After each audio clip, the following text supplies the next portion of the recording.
welcome to the Digital CxO podcast. I'm excited to be here with you today, and we are revamping this podcast to bring you everything digital transformation. And I'm Amanda Razani. Today with me is Mike Vizard. And with that, I'm going to pass it over to Mike. Well, always a pleasure to be here with you, Amanda.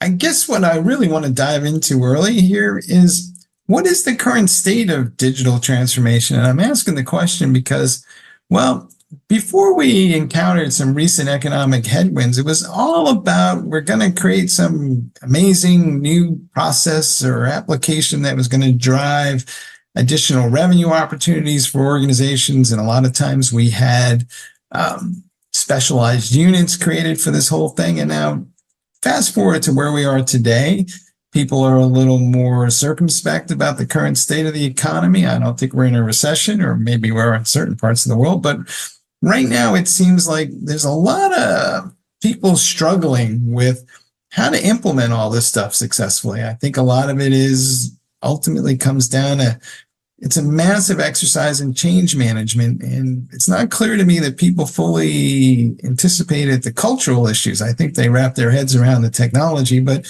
your assessment, Amanda, where are we on this journey? Yeah, it's interesting because we've been focused on digital transformation here via our website, Digital CxO, for a few years now. And I think we were maybe a little early because it's just now a really big focus, it seems like, for a lot of these leaders. And change management is definitely one big area that causes a little bit of roadblocks. And in talking to some HR professionals on this issue, a lot of it comes down to training and communication across the departments, and eliminating those silos, and allowing people to understand why and how they're going to be benefited from change and implementing this technology. Because as we know, a lot of people do not like change. They get very comfortable where they're at. So, it's a lot about communication and bringing people on board and proper training. I think in a lot of organizations, there's also this effect where whatever the great new thing is, the old guard feels threatened by it. And what happens is they start to react like antibodies, and they start to, basically find ways to resist and eventually smother and kill this new entity that might be perceived as a threat to their existence. I think what's changed in the tenor of the conversation is that the boards are making it clearer that, well, regardless of whether the process is old or new, it needs to be modernized, because we got to find ways to be more efficient. We got to be more profitable. So I think at the end of the day, what was once considered like this hot little group over here that we're going to go build a lab around and do something cool, the whole thing is much more mainstream now. Everybody's being asked to digitally transform. A lot of times, though, I'm not sure they go deep enough, and I say that in this regard. It's one thing to take an existing process and to throw a mobile app in front of it and call it digitized. I think basically all that winds up doing is annoying everybody involved, because it becomes clear that this is a paper-based process that we've now, quote-unquote, digitized. I don't think that's quite the same thing as completely re-engineering the process with an eye towards what are the tools we have, what is the actual user expectation these days. And Amanda, I'll kick it back to you, but it seems to me like customers and end users are frustrated. I think they expect better. Mm-hmm. And I've had quite the conversations with several executives on that very topic of the difference between digitalization and digital transformation. And what exactly that means, and how the term gets thrown, they get interchanged and thrown around quite a bit. And like you said, how much are they digitally transforming?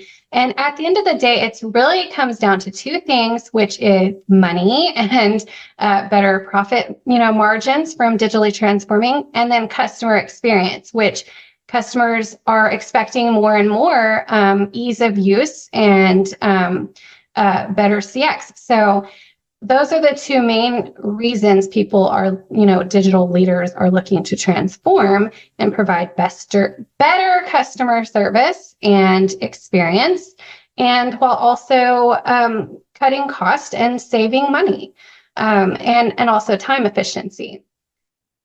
I think somewhere along the line we skipped on the training. I think we assumed that if we put new technology out there that people would understand how best to use it.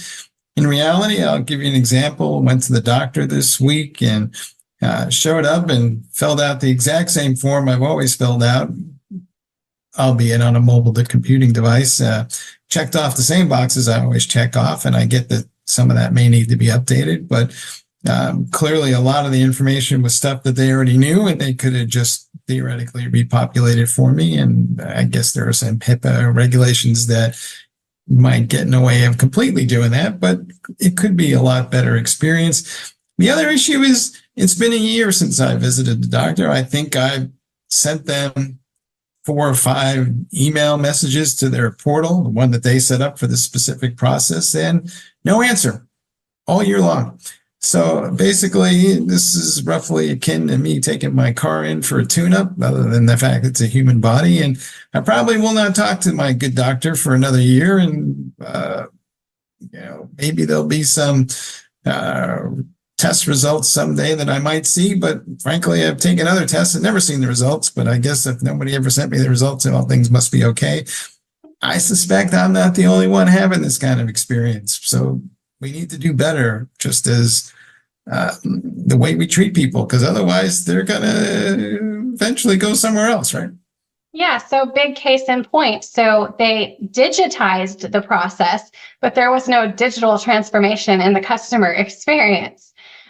So yes, this is a real issue that I think business leaders are trying to wrap their heads around and get right, and not just digitally transform for the sake of digitizing some process, but there has to be a real end result that's measurable. I think a lot of folks, including my good doctor, probably aren't even aware of exactly how the processes that make their businesses work actually are executed. In fact, I wouldn't be surprised to discover if most business executives I know, if I put a beer in front of them, they'll be like, oh yeah, I'm a vice president. I totally understand exactly how everything works.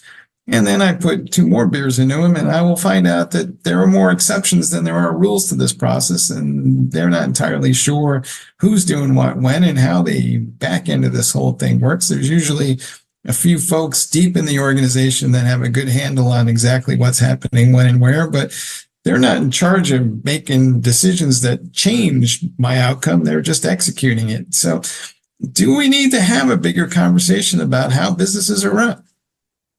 I think so. And to your point, there's usually maybe 1, maybe 2 IT professionals in these, different businesses and, doctors' offices and things like that really have a handle and are in control of all of it. But as you said, they're using a lot of other companies for their software and for a lot of these changes. And the communication, I feel like, is always a big issue between the companies that leaders are choosing to go with, and the back and forth when it comes to change management and software implementation.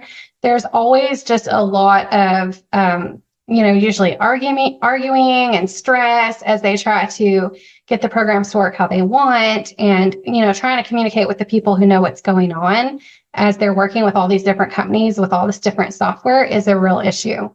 Yeah, to your point, these silos are killing us, right? We have all this data that gets entered into one application, and for lack of any kind of meaningful integration on the back end, never winds up in another application. So more often than anybody cares to admit, we are cutting and pasting entire documents from one application into another and calling that a job. Do you think maybe AI can save us from ourselves going forward? What's a reasonable expectation here?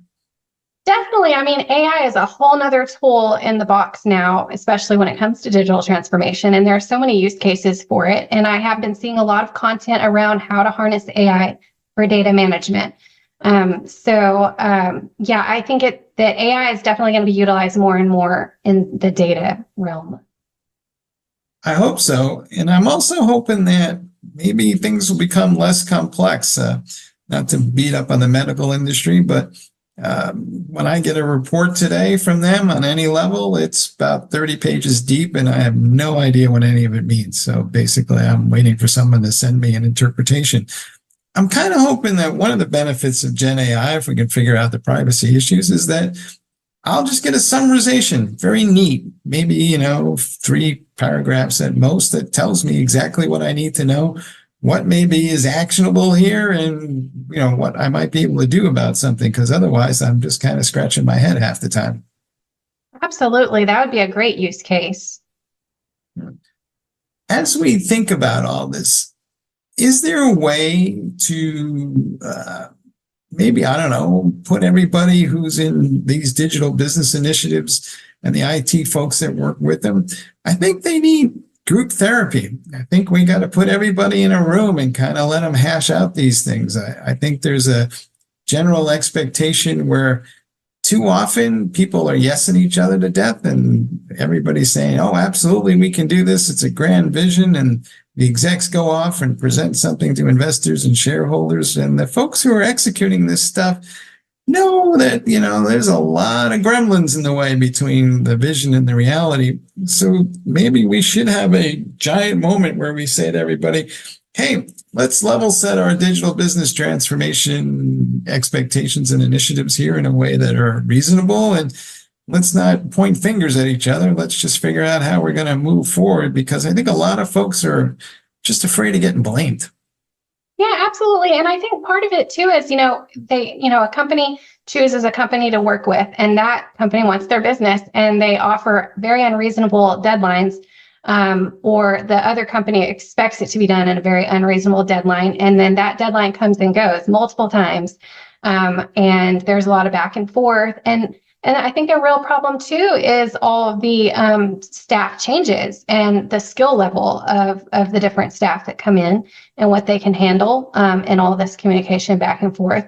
And as we know, in the tech industry in general, there's a lot of people being cut from jobs, and they're not rehiring. So they're taking on even more work and more companies that they're having to take their projects on, and they're trying to wrap their head around it while they're overloaded with a whole bunch of different initiatives all at once. So all getting together to communicate better would be helpful.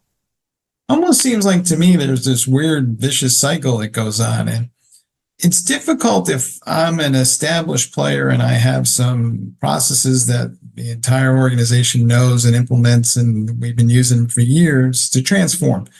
And what happens is then a startup shows up and they don't have that overhead and all that legacy stuff. The only issue is they don't have any data, but they have the ability or the freedom to work with a blank piece of paper, and they often come up with a better system and a better evolution. But in the absence of any data, they quickly run out of gas and they just don't have enough customers to sustain themselves. And lo and behold, the very company that they are trying to disrupt turns around and acquires them. And then we have 3 or 4 years of integration hassles while the bigger company tries to figure out what the little company was doing and marry it up with their data. And again, we have competing processes that don't always line up so well. Is this the way we operate? I mean, can we be smarter than this, or is this just how, life is? Yeah, no, you would think so. And I think they do need to step back. And I think it comes down to better training, and then just better putting time towards those meetings with everyone who is involved. I think that means the digital CxO has to show up and kind of be the counselor for all these folks, somebody who kind of holds their hand and walks them through the transition. And maybe digital CxO's got to find ways to be, shall we say, less threatening and yes, less threatening and more motivating. What's the end result? What's their why? As we hear a lot. I wonder if we are going to see a new generation of digital CxOs then. I mean, I think the first generation were all very entrepreneurial minded. Are we going to see a second wave that are maybe a little more deeper in tune with the organizations that they work with? They might be more manufacturing experts. They might be more customer service folks. Is that how this is going to evolve? I think we're slowly starting to see that. I mean, there's a lot of positions now being hired for specifically digital transformation project managers and leaders.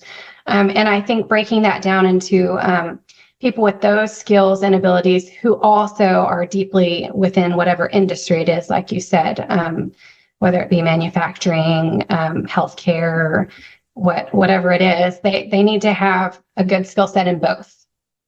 All right, folks. Well, you heard it here. Digital transformation, it's not a thing, it's a state of mind. And so you want to kind of check your biases at the door and kind of reach out to your fellow colleagues who are pretty interested probably in change themselves. They just want to do it in a way that is, shall we say, not an existential threat to their existence. Hopefully this was helpful to all you all. We're looking forward to having these conversations more as we go forward. Amanda, take us home. Yes, and happy to have you on today, and stay tuned. We are going to do this on a weekly cadence. And for more information about digital transformation, definitely check out our website, digitalcxo.com.